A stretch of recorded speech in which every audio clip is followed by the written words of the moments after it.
Welcome on the show. आपका पहला सवाल मैम। पहला सवाल है डेल्टा कॉर्प। लिया हुआ है 30 कि है। लेने का मन है स्वामी मैम? डेल्टा हाँ, डेल्टा कॉर्प 13 नंबर, कॉस्ट है 11976। 30 शेयर्स हैं 120 रुपए के।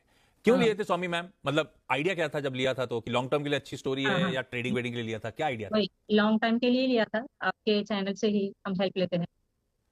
किसी ने चैनल पे बोला होगा डेल्टा कॉप। हाँ राजेश सर, डेल्टा कॉप सही है क्या? बड़ा वोलेटाइल, बहुत हाई बीटा, खबरों में आता है तो बहुत वायलेंट रिएक्शंस होते हैं स्टॉक में। एक तो हम रिटेल के लिए सही स्टॉक है कि नहीं है, दूसरा मैम ने 119 120 पे खरीदे हुए हैं, क्या करना है उनका? देखिए, आपने सही कहा कि खबरों में रहता है, हाई बीटा है, वाइल्ड मूवमेंट आती है दोनों तरफ। ये ट्रेडिंग के लिए बहुत उपयुक्त स्टॉक हो सकता है, बट निवेश के लिए मैंने भी कई बार कहा है खुद से कि ये निवेश के लिए ठीक नहीं है और इस वक़्त भी वही दोहराऊँगा कि निवेश के लिए उतना बेहतर नहीं है।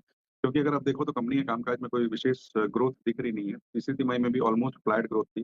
कंपनी ने कई कॉर्पोरेट रिस्ट्रक्चरिंग अनाउंस कर रखी है, रियल एस्टेट बिज़नेस को अलग कर रहे हैं, गेमिंग के बिज़नेस को अलग कर रहे हैं, ऑनलाइन का बिज़नेस इन्होंने ऑनलाइन गेमिंग का जो अड्डा 52 करके था, उसे बेच दिया है किसी दूसरी कंपनी को। कई तरह के कामयाब चला रहे हैं, बट परफॉर्मेंस में कोई बड़ी जंप आ रही नहीं है और उसके अलावा अगर आप देखेंगे तो लगातार कई टैक्स डिमांड नोटिसेस ल ल हर हमेशा आती रहती हैं।